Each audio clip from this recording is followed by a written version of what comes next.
we want to dive into some MVP conversation because this race has been hot, but a little bit, now it's kind of like it's really one person unless you have somebody else.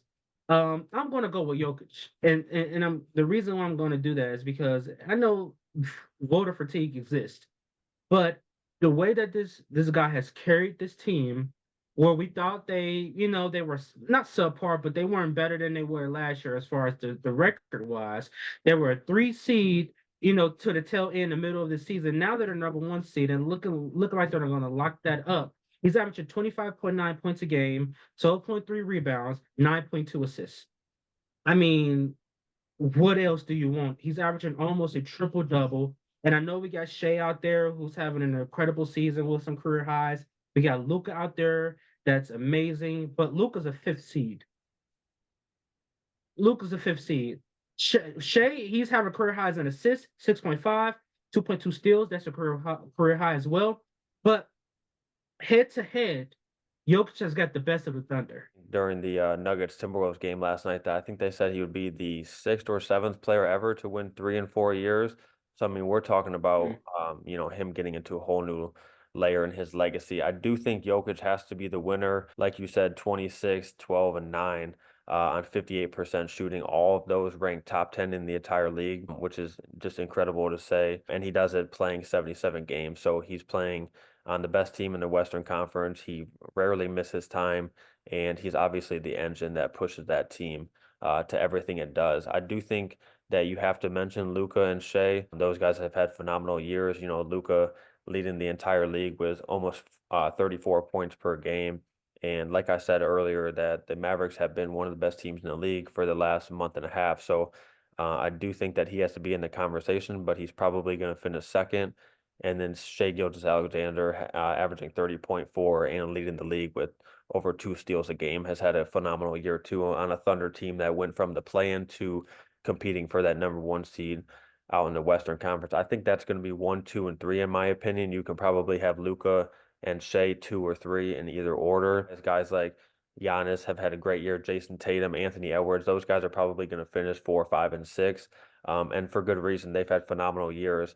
But I just don't think that anybody can really keep up with what Jokic is doing on a night-to-night basis. Luka would be my MVP, honestly, but he's too low of a seed to get the vote.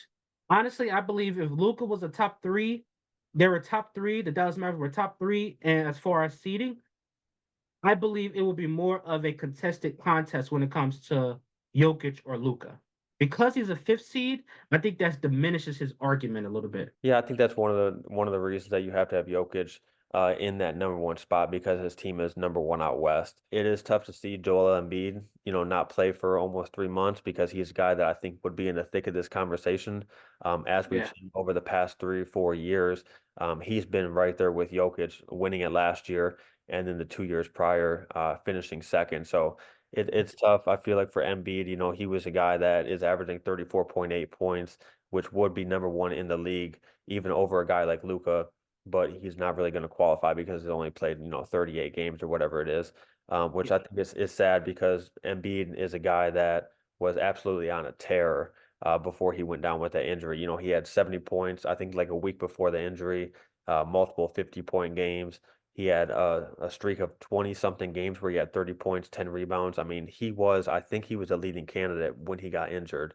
So I just think it's tough for Embiid that's a guy that we've seen could be in this argument, and unfortunately, he's not really in the thick of it this season because of that injury. Let's move on to where does this leave Jokic legacy? Winning 3 MVPs in a 4-year span is something that we've only seen a handful of times, and guys from, that are considered the best players ever. If he wins another championship, what does that mean for him? If he goes MVP championship, I think he has an argument to be one of, maybe the 15 best players or so already, which is just absolutely insane to say because I think 3 or 4 years ago you would have said this guy is a elite basketball player, phenomenal, maybe one of the best players in the league, maybe one of the best players of his generation, but nobody was talking about him as going down as one of the best players ever. I believe he'd be in the top 10. Hear me out. That's not even a far-fetched thing to say. Let me read you off the top 10 that I currently have. LeBron, Steph, Magic, Bird, Wilt, Kareem, Shaq, Duncan, Kobe, Jokic at 10. No particular order. Jokic just is in the top 10. Who's arguing with that? KD, he's better than KD. He's better than Giannis. I believe he's better than Hakeem. So who bumps him out of that top 10 if he wins another title? Yeah, I mean, you're making a good case for it. I think he's probably on the fringe of that, and especially, still being in the middle of his career, I think he has more than enough time to continue to climb that list.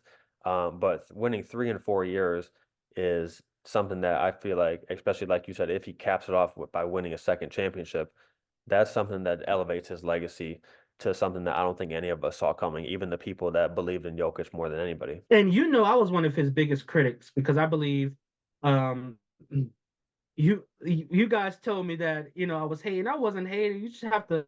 I'm a person. I have to see you do it. I have to see you get to that point in order to say, okay, now you're a superstar. Now I'm calling him the best player on the planet.